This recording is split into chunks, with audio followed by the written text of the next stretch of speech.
Napoleon had been exiled on the island of St Helena for 5 years, 6 months, and 20 days before he died. The island, when it was found by the Portuguese in the 1500s, was uninhabited, and each day Napoleon spent there, it seemed like there was a reason for this. And now, the island was taking him, one day at a time. To die is nothing, but to live defeated and without glory is to die every day, Napoleon had said. The doctor that had come to look after him that was sent by his mother after his previous physician had left, Napoleon didn't trust at all. He felt he was inexperienced and would often not follow or ignore anything that he said. In the fall of 1820, Napoleon was so ill he rarely left his room. He would often faint if he exerted himself too much. He had high fevers and sweats, and vomited profusely. One day, when he could manage to walk, though incredibly unsteady on his feet, he tripped on a rat and fell to the floor. The governor of St Helena, Sir Hudson Lowe, and Napoleon had never gotten along, and Lowe was a stickler for the rules. Whenever Napoleon fell ill, he never believed it, thinking Napoleon was being dramatic or trying to get sympathy and special treatment.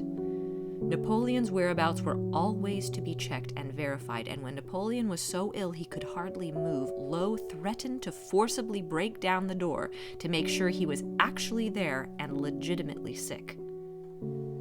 By April of 1821, Napoleon was throwing up blood, with possibly the final stages of stomach cancer, or a hemorrhage due to the lining of the stomach splitting open.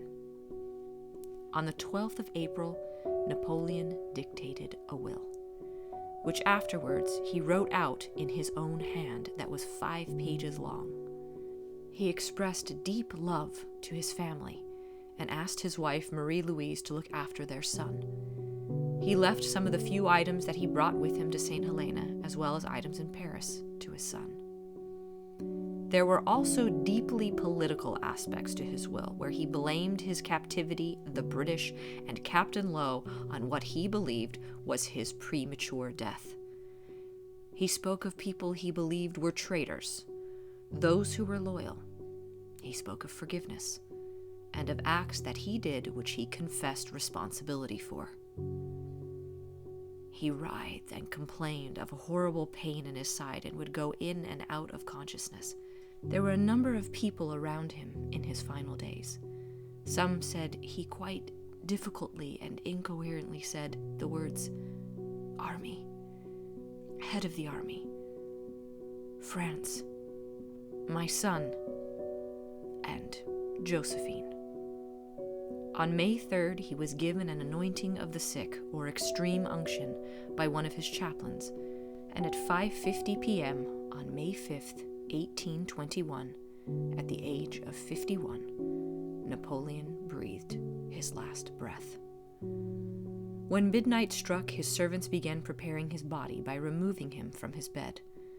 They then washed his body, shaved him, changed the sheets on his bed, and laid him back on it. An autopsy was done the following day with Napoleon's doctor, as well as 7 British doctors and 9 witnesses, 9 being French and 3 being British officers. Napoleon had requested that his heart be given to his wife, Marie-Louise, and so his heart and his stomach were removed and put in a silver soup dish, and then eventually put in 2 silver vases.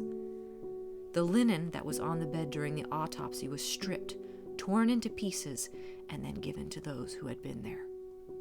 After all this, his body was dressed in uniform, and then he was taken to the study of Longwood, which had been made up into a mortuary chapel of sorts.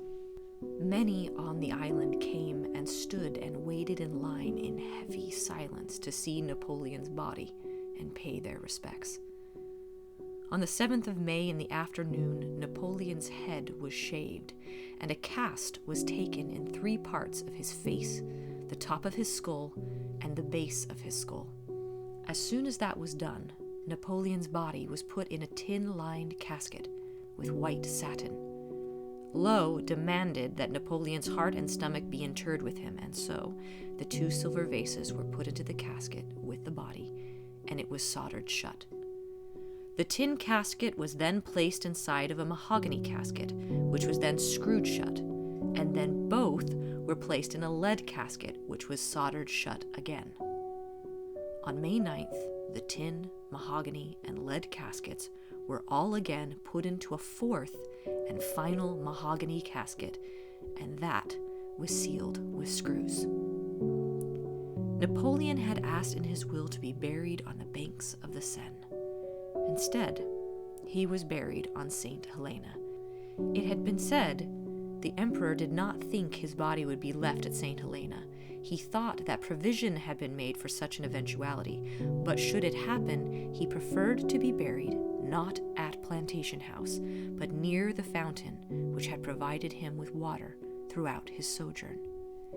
And so, after masses were said, Napoleon was buried underneath some willow trees near a spring at a place called Geranium Valley on St Helena.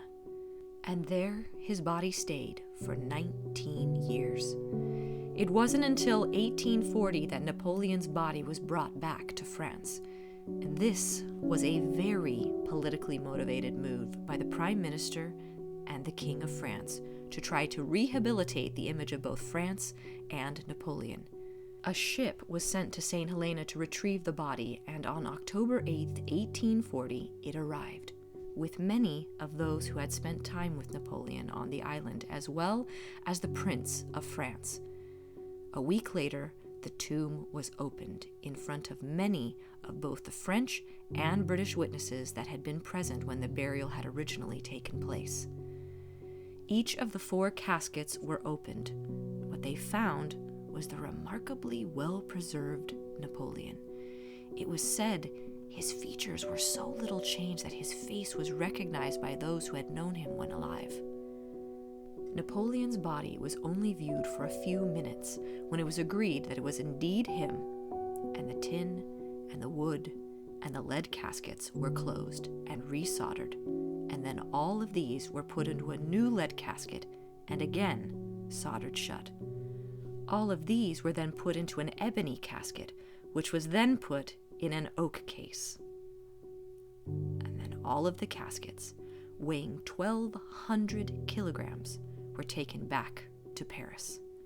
On December 15, 1840, Napoleon's body was put onto a carriage that was pulled by 16 black horses through the streets of Paris in a grand procession. The funeral cortège was led by the Prince of France, with hundreds of soldiers in front of and behind the carriage. Napoleon's family, people in his household, veterans from the Napoleonic Wars, clergy, and many more joined in the procession. The carriage passed the Arc de Triomphe, the Champs-Elysées, and across the Pont de la Concorde until it reached Les Invalides for the funeral service.